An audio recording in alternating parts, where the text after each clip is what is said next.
이 시간 하나님을 사랑하는 마음과 예배를 사모하는 마음으로 새벽을 깨워 예배의 자리에 나오신 여러분들을 환영하고 축복합니다. 이 시간 말씀을 통해 하나님의 사랑을 누리며 하나님의 은혜를 경험하는 귀한 시간이 되시길 간절히 소원합니다. 첫째와 둘째 재앙은 물, 곧 나일강과 관련이 있었고, 셋째와 넷째 재앙은 땅과 관련이 있습니다. 이제 다섯째, 여섯째 재앙은 땅 위에 사는 짐승과 사람과 관련이 되어 있고, 이어지는 우박과 메뚜기 재앙은 하늘, 곧 이상 기병과 관련이 있습니다. 그리고 하나님께서는 앞선 6가지 재앙을 통하여 지금껏 애굽인들이 누리던 풍요와 건강이 그들이 섬기던 우상으로부터 오는 것이 아님을 밝혀주고 계셨습니다. 그러나 하나님께서는 그들에게 재앙을 내리시기를 기뻐하신 것은 아닙니다. 완악한 마음을 버리지 않고 끝까지 고집을 피우는 바로 때문에 강력한 재앙을 내리시지만 하나님을 두려워하는 사람들에게는 재앙을 피할 방법을 알려주십니다. 점점 하나님의 재앙이 아래에서 위로 올라가며 애굽과 그 우상들을 압박해 가고 있는데 바로는 끝까지 항복하기를 거부하고 있습니다. 바로가 모세에게 파리떼를 없애주면 이스라엘을 보내 하나님께 제사를 드릴 수 있게 하겠다고 타협안을 제시했지만 그는 자신의 타협안마저 실천하지 않았습니다. 이에 하나님께서는 애굽인들의 가축이 전염병으로 큰 피해를 입을 것이나 이스라엘의 가축에는 아무런 해가 없게 하겠다고 선언을 하셨습니다. 당시에는 가축이 대표적인 제산이었습니다.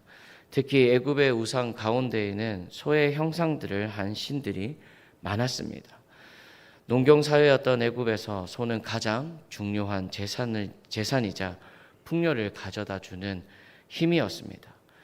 그러다 보니 숭배의 대상까지 되었던 것입니다. 그런데 하나님께서는 애굽인들의 가장 중요한 재산이자 숭배의 대상이었던 가축을 전염병으로 치셨습니다. 그리고 이 일이 우연히 일어난 것이 아님을 드러내시기 위해 정확히 내일 그 일이 있으리라고 구체적으로 알려주십니다. 물론 모든 가축이라고 해서 애굽의 가축이 단 한 마리도 남지 않았다는 뜻은 아니지만 애굽인들은 경제적으로나 종교적으로 치명타를 입었을 것입니다. 바로는 이미 피, 개구리, 이, 파리 재앙들을 겪으면서도 사람을 보내 정말 이스라엘 사람들의 가축에는 전염병이 퍼지지 않았는지를 확인합니다. 이것은 그의 마음이 얼마나 완강했는지를 잘 보여주는 장면입니다. 바로의 마음이 완강함을 보신 하나님께서는 이제 모세에게 바로 앞에서 화덕의 두 움큼을 공중에 날려 애굽 온 땅의 사람과 짐승에게 악성 종기가 나게 하라고 명하십니다. 화덕은 이스라엘 백성들이 벽돌을 굽기 위해서 매일같이 혹독한 노동에 시달리던 장소였습니다. 그런데 바로는 이제 그 화덕의 재로 발생한 악성 종기들로 애굽인들과 모든 짐승이 고통을 당하는 것을 지켜보아야 했습니다. 이는 이스라엘 백성들이 애굽인들로부터 당한 모든 고통에 대한 본격적인 보복이 시작되었음을 알려주고 있는 것입니다. 그래서 하나님께서는 애굽인들 중에서도 특별히 모세와 아론에게 대적했던 바로의 요술사부터 악성 종기로 치셔서 모세 앞에 나설 수조차 없게 만드셨습니다. 바로의 권세를 뒷받침해 줄 만한 사람들이 점점 사라지고 있습니다. 게다가 지금까지는 바로의 마음이 완악하여 또는 완악하게 되어 모세의 말을 듣지 않았다고 되어 있는데요. 12절 말씀에 보면 이제는 하나님께서 그의 마음을 완악하게 하셨다는 표현을 사용하고 있습니다. 마치 하나님께서 바로에게 분노를 쏟으시기 위해 바로가 회개하고 용서를 구할 생각 자체를 하지 않도록 섭리하셨다는 느낌이 들게 합니다. 이처럼 하나님께서는 당신의 백성을 괴롭힐 뿐만 아니라 마음대로 약속을 깨트리는 사람에게 철저히 진노의 불을 내리시는 분이십니다. 바로는 자신이 대제국 애굽의 절대자이기 때문에 모세에게 했던 약속을 지킬 필요가 없다고 생각을 했을 것입니다. 하지만 이러한 생각은 바로와 애굽의 엄청난 재앙을 초래했습니다. 세상은 이처럼 하나님 앞에서 방자히 행하다가 멸망을 당하게 됩니다. 하나님을 두려워하지 않고 교만하게 행하는 자들은 바로와 애굽인들처럼 심판을 당할 수밖에 없습니다. 우리 모두 하나님을 경외함으로 하나님 앞에 신실하게 행동하는 성도의 삶을 살아갈 수 있기를 바랍니다.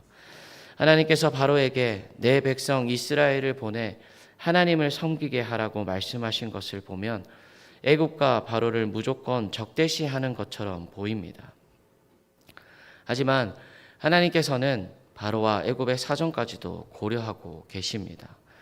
만약 하나님께서 바로와 애굽인들을 모두 적으로 여기셨다면 나라 전체를 뒤덮는 전염병과 같은 강력한 재앙으로 한 번에 멸망시켜 버리셨을 것입니다. 그럼에도 불구하고 하나님께서 지금까지 바로에게 미리 경고하시고 재앙이 언제 임할지도 알려주시고 또 사람의 생명까지 침해하지 않는 재앙을 보내신 이유는 그들을 멸하기 위함이 아니라 그들에게 하나님의 이름을 알려주시기 위한 것입니다. 하지만 바로가 계속해서 교만한 태도를 버리지 않으면 지금까지 내렸던 재앙과는 그 규모나 강도 면에서 비교가 되지 않을 강력한 재앙이 임하게 될 것입니다. 하나님께서는 7번째 재앙으로 우박을 준비하셨는데 이것은 일반적인 우박이 아니라 맞으면 죽을 정도의 강한 우박이었습니다. 하나님의 경고를 듣고 피하면 살게 되지만 하나님의 말씀을 믿지 않고 들에 머물렀다가는 사람이건 짐승이건 모두 죽게 될 것입니다. 바로의 신하 중에도 모세가 전하는 하나님의 말씀을 듣고 두려워하는 자들이 분명히 있었습니다. 그들은 모세의 말을 듣고 종들과 그리고 가축들을 집안으로 피하게 한 덕분에 피해는 입지 않았습니다. 하지만 바로처럼 하나님의 말씀을 무시한 자들은 종들과 가축들을 들에 두었다가 모두 잃고 말았습니다. 7째 우박 재앙은 애굽 전역에 쏟아졌고 사람이나 짐승 그리고 채소를 가리지 않았습니다. 게다가 우박에 불까지 섞여 있는 그야말로 전무후무한 엄청난 재앙이었습니다. 하나님의 경고를 마음에 두고 두려워했던 자들은 그래도 목숨을 부지할 수 있었지만 하나님의 말씀을 믿지 않거나 경고를 가볍게 여긴 자들은 모두 죽거나 커다란 피해를 입어야 했습니다. 그런데 이 우박은 이스라엘 자손들이 살고 있던 고센 지역에는 내리지 않았습니다. 이것은 하나님의 진노가 임할 때 누가 살아남을 수 있는지 명확하게 보여주고 있습니다. 하나님의 편에 선 하나님의 백성 또는 하나님을 두려워함으로 그 말씀에 순종하는 자는 살아남지만 그렇지 않는 자는 영원한 심판을 피할 수가 없습니다. 바로처럼 고집을 부리는 것은 참으로 어리석은 일입니다. 또한 하나님께서는 불신자라고 해서 무조건 미워하시거나 또 그들에게 재앙을 내리시지 않으시고 그들에게도 은혜를 베풀어 주십니다. 은혜를 베풀어 주시고 경고하실 때 우리는 주저하지 말고 즉시 돌이켜야 합니다. 돌이키는 자에게 하나님께서는 큰 은혜를 베풀어 주십니다. 온 땅을 뒤덮는 재앙을 내리실 때조차 하나님께서는 자비를 베푸시고 또 말씀을 듣고 순종하는 자는 재앙을 피할 수 있도록 배려해 주셨습니다. 하나님께서는 그 누구도 멸망을 당하지 않고 모두가 구원을 받기를 바라시고 원하십니다. 하지만 바로처럼 끝까지 하나님의 말씀을 듣지 않고 거역하는 자들의 마지막은 영원한 죽음일 수밖에 없습니다. 정확한 때는 알 수 없지만 분명 주님의 엄중한 심판의 날은 다가오고 있습니다. 그렇기에 깨어 그날을 준비하고 또 천국 복음을 열심히 많은 이들에게 전하는 우리 모두가 될 수 있기를 간절히 소원합니다. 우박 재앙이 주는 피해와 공포가 얼마나 크고 강했던지 지금까지 고압적인 자세를 유지하던 이 바로가 이번에는 모세와 아론 앞에서 자기가 죄를 지었다며 하나님은 의로우시고 자신과 애굽은 악하다고 인정하고 있습니다. 그리고 우레서리와 우박을 그치게 해주면 이스라엘 백성들을 내보내겠다고 약속을 하는데요. 바로의 말만 놓고 본다면 그가 완전히 하나님의 권능 앞에서 항복을 한 것처럼 보입니다. 이에 모세는 바로의 요청대로 우박을 그치게 해주겠다고 하는데 이것은 그가 완전히 항복을 했다고 생각하거나 그의 약속을 믿어서가 아니라 이 우박을 하나님께서 내리셨고 온 세상이 하나님의 통치 아래 있음을 알려주기 위함이었습니다. 모세는 네 번째 재앙인 파리 재앙이 끝날 때 자기가 제시한 타협안조차 지키지 않았던 바로가 우박이 그친다고 해서 약속을 지키지는 않을 것을 알고 있었습니다. 이것은 모세가 바로의 인격을 알고 있었다기보다는 바로가 돌이키지 않을 것을 하나님께서 미리 알려주셨기 때문입니다. 바로는 아무리 자기 눈앞에 하나님의 능력과 영광이 나타나도 당장 자기 발등에 떨어진 불을 끄려고만 할 뿐 하나님을 바라보고 하나님께 항복할 생각은 전혀 하지 않았습니다. 어리석은 사람들은 절대로 자기 인생의 왕좌에서 내려올 생각을 하지 않으며 그저 눈앞의 문제를 해결하기 위해서 하나님을 찾을 뿐입니다. 하나님께서는 이런 인간의 악함을 아시면서도 자비로우신 분이시기에 인간의 기도를 들으시고 자비를 베풀어 주십니다.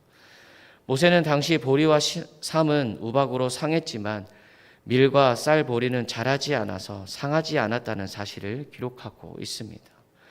이것은 하나님께서 애굽을 치셨지만 아주 멸하지는 않으셨으며 애굽이 비록 큰 피해는 있기는 했지만 양식이 완전히 없어진 것은 아님을 알게 하고 있습니다. 하나님께서는 또한 바로가 다시 범죄하여 마음을 완악하게 할 것을 아시면서도 모세의 기도에 응답을 하셔서 비와 우박과 우레를 그치셨습니다. 이것은 하나님께서 악인들에게 재앙을 내리시면서도 그들에 대한 자비를 잊지 않으셨다는 증거입니다. 하지만 그들은 하나님의 자비를 받을 자격이 전혀 없는 자들입니다. 모세는 우박이 그침과 동시에 바로와 신하들이 같은 마음을 가지고 모세와 아론 앞에서 했던 약속을 어겼음을 기록합니다. 이것은 그들 가운데 의로운 자가 없었다는 뜻이기도 합니다. 그런데 이렇게 계속 하나님 앞에서 거짓된 행동을 하면서 눈앞의 어려움만을 모면하다가 돌이킬 수 없는 큰 타격을 입게 되면 그때는 아무리 후회해도 소용이 없을 것입니다. 물론 하나님은 악인에게도 자비를 베푸십니다. 하지만 그 잠깐의 자비에 안도하며 당장에 숨쉴 수 있게 되었으니 괜찮다고 생각하고 하나님을 멀리하다가 결국 영원한 파멸에 이를 수밖에 없습니다. 애굽을 불과 우레와 우박으로 치시면서도 그들을 위한 양식을 남겨두시고 그들이 당장의 위기를 모면하기 위해 거짓으로 항복을 해도 재앙을 거두어 주실 만큼 하나님께서는 은혜와 자비가 풍성하십니다.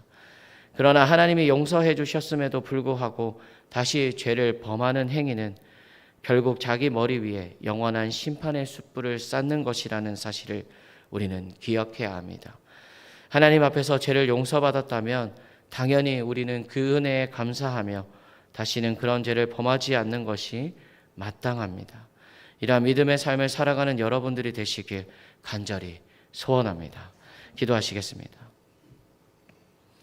언제나 하나님께서 베풀어 주시는 귀한 자비와 은혜에 감사하는 마음으로 우리가 짓는 그 죄를 다시는 짓지 않고 살아갈 수 있도록 언제나 주님께서 붙들어 주시고 또 노력하는 우리 성도들이 될 수 있도록 주님 함께하여 주시옵소서. 이 시간 하나님 앞에 감사하는 마음으로 그리고 작정하는 마음으로 귀한 예물을 드립니다. 예물을 드리는 손길들을 기억하셔서 기도하며 소원하는 모든 제목들이 하나님의 은혜로 이루어지게 하시고 그 은혜를 통하여 하나님을 더욱더 의지하는 믿음의 삶을 살아갈 수 있도록 주님 붙들어 주시옵소서. 또 우리 교회에 속한 모든 성도님들의 삶을 기억하여 주셔서 하루하루를 살아가는 시간들이 하나님께서 주시는 은혜와 사랑을 누리는 귀한 삶을 살아가게 하시고 또 우리 교회에 아픈 성도님들도 있습니다. 하나님 그들에게 주님께서 친히 찾아가 주셔서 먼저 그들의 아픔으로 인해 힘든 마음을 위로하시고 또 아픈 부위에 치유의 손길을 얹으사 이 모든 아픔들이 속히 회복될 수 있도록 역사하여 주시옵소서. 또 이 시간 우리의 모든 기도 제목들을 주님 앞에 들고 나왔습니다. 온전히 주님만 의지하며 우리의 근심과 걱정 그리고 모든 짐들을 주님께 맡겨드리오니 이 모든 것들을 해결해 주시고 맡아 주시옵소서.